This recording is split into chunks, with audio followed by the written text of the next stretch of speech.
তো এখন আমার ছোট বোন এই যে ও এখন R15 নিয়ে বেরিয়েছিল, রাস্তায় ওর সাথে দেখা হয়েছে। ভাই আলাদাই সোয়াগ। শুভ কেমন লাগছে? তো এই যে ও যাচ্ছে R15 এ আর আমি যাচ্ছি 220 তে। প্রচুর ঠান্ডা গাইস, প্রচুর ঠান্ডা।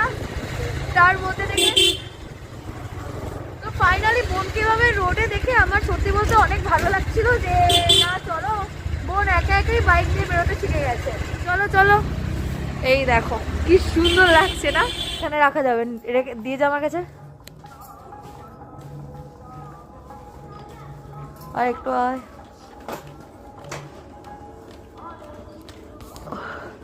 ওখানে না, তো এখন বোনের হাত ব্যথা করছে তাই হেলমেটটা ঢুকাতে এসছে। না না ওখানে রাখলে তুই ভালো করে ঢুকিয়ে দিয়েছিস তো? ব্যাস ওটা আর পড়বে না। হাতে ব্যথা করছে, মাথাও ব্যথা করছে।